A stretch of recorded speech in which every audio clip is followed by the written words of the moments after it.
మన రాష్ట్ర ముఖ్యమంత్రిగా కాకుండా ఓ రియల్ ఎస్టేట్ వ్యవహారిగా కొనసాగుతూ ఉన్నాడు. కబ్జా చేసుడే నా యొక్క వృత్తి అన్నట్టుగా ముందుకు పోతున్నాడు తప్ప ఇప్పుడు ఇదే మూసి పరివాహక ప్రాంతాల్లో ఉన్న ఆ యొక్క కుటుంబాలు కావచ్చు, వాళ్ళు కట్టుకున్న అపార్ట్మెంట్లు కావచ్చు, వాటి గురించి ఆలోచించడం లేదు. మూసి ఇరువైపులా కిలోమీటర్ వరకు నేను అదంతా ప్రభుత్వ భూములే, వాటిని మొత్తం క్లీన్ చేసేసి వాటిని నైట్ ఎకానమీగా మార్చి కొన్ని కంపెనీలకు కొన్ని వ్యవస్థలకు లీజుకి ఇచ్చేస్తే ఎంతో డబ్బులు వస్తున్నాయని చూస్తున్నాడు. కానీ ఇక్కడ జీవన వైవిధ్యాల గురించి కానీ లేకుంటే మానవుల హక్కుల గురించి కానీ ఎక్కడ కూడా రేవంత్ రెడ్డి ఆలోచించడం లేదు. అసెంబ్లీ సాక్షిగా ఎవరేం చేసినా, కోర్టులు ఎంట్రీ అయినా ఏదైనా కూడా మూసి ప్రక్షాళన ఆపే ప్రసక్తే లేదనుకుంటూ రేవంత్ రెడ్డి అసెంబ్లీ సాక్షిగా మాట్లాడిన వ్యవహారాన్ని ఒకసారి పరిశీలించండి మీరే. బరాబర్ కిలోమీటరే మూసికి రెండు వైపులా కిలోమీటర్పై రేవంత్ సర్కార్ గురి. మొన్నటి పీపీటీ ప్రోమోనే ఇక ముందున్నది 3D డిజిటల్ మోడలింగ్ MRDCL టెండర్లు. 21 కిలోమీటర్ల పొడవున 42 చదరపు కిలోమీటర్లో నది ఇరువైపుల నిర్మాణాలపై 3D డిజిటల్ మోడలింగ్ ఈ ప్రొక్యూర్మెంట్ వెబ్సైట్లో కనిపించని టెండర్ నోటిఫికేషన్, వెనుక ముందు నంబర్ల టెండర్ నోటిఫికేషన్లే ప్రత్యక్షం. గతంలోనూ రెండు వైపులా కిలోమీటర్ అభివృద్ధి చేస్తామని వెల్లడి.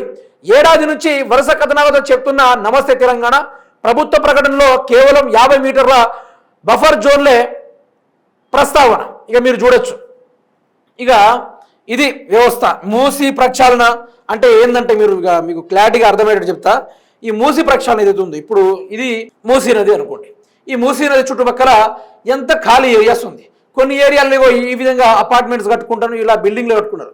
రేవంత్ రెడ్డి ఏమంటాడు, ఇక్కడ నుంచి పూర్తి కిలోమీటర్ దాకా ఈ భూములన్నీ ప్రభుత్వ భూములే, వీటినన్నింటినీ ఇక్కడ భూములు ఉన్నా, వ్యవసాయ రంగం ఉన్నా, లేకుంటే అపార్ట్మెంట్లు ఉన్నా, ఇంకేదైనా ఉన్నా కూడా మొత్తం క్లీన్ చేసేద్దాం. ఏమంటాడు ఆయన, మొత్తం క్లీన్ చేసేద్దాం.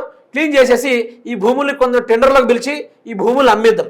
ఈ భూములు కొంత అమ్మిన తర్వాత కొన్ని ఏరియాల్లో నైట్ ఎకానమీగా చేద్దాం. నైట్ ఎకానమీగా చేసి ప్రజలకు ఇది ఒక గొప్ప అద్భుతం మేము చేసామనేది చూపెడదాం అనుకునే రేవంత్ రెడ్డి ఇక్కడ ఒక్కడే తెలుసుకోవాలి, కబ్జా చేయాలి అనేది ఒక్కడే క్లారిటీగా అర్థమైంది. ఇక్కడ ఈ గాంధీ విగ్రహం దేనికోసం ఒక్కటి మీరే చెప్పండి. గాంధీ విగ్రహం దేనికోసం?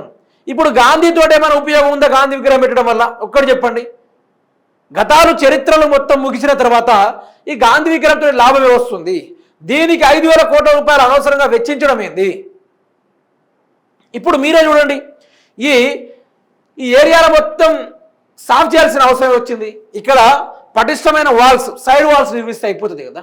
సైడ్ వాల్ నిర్మించి ఇప్పుడు భీకరంగా వరదలు వస్తే సరే ఇక్కడ నుంచి ఇక్కడ దాకా జరుపుకొని మూసిని మొత్తం లోతు దాకా తవ్వి సైడ్ వాల్ నిర్మించి ఆ యొక్క అందులో గోదావరి నీళ్ళు పోస్తావో, కాళేశ్వరం నీళ్ళు వదులుతావో, వదిలేసి ప్రజలని బ్రతికే కార్యక్రమాలు చేస్తావో చేయాలి. ఇప్పుడు ఏ సమస్య లేనట్టు 6 గ్యారెంటీలు ఇచ్చినట్టు, రైతు బంధు ఇచ్చినట్టు, ఆటో డ్రైవర్లకు మేనిఫెస్టో ఇచ్చినట్టు, నిరుద్యోగులకు ఉద్యోగాలు ఇచ్చినట్టు 4.5 కోట్ల ప్రజలు అన్ని సమస్యలు తీరిపోయినాయి. ఉన్న ఏకైక సమస్య ఈ మురికి వాసన మాకు వస్తుంది, ఇందులో దోమలు వస్తున్నాయి. ఏ ప్రజలు కూడా ఆయన అడగకుండా కూడా దీన్ని ఎట్లా చేసైనా మొత్తం క్లీన్ చేయాలి. చుట్టుపక్కల ఉన్న భూమిని నైట్ ఎకానమీగా ఆయనకు డే ఎకానమీ తెలియదు, నైట్ ఎకానమీ గురించి ఆయనకేం తెలుసు? నైట్ ఎకానమీ అంటే రాత్రిళ్ళు అమ్ముకొని లాభం వస్తే అది నైట్ ఎకానమీకి అనుకుంటున్నాడు ముఖ్యమంత్రి రేవంత్ రెడ్డి. అందుకే అన్పడ్ చదువు రానోళ్ళని తీసుకొచ్చి ముఖ్యమంత్రిని తీసుకొస్తే గిట్లనే రియల్ ఎస్టేట్ చేసుకుంటాడు తప్ప ఆయన ప్రజల గురించి ఆలోచించడని నేను గతంలోనే చెప్తా ఉన్నా, ముందటి నుంచి చెప్తా ఉన్నా. రేవంత్ రెడ్డి అంతా ఆగంపాలే వారమే ఉంది.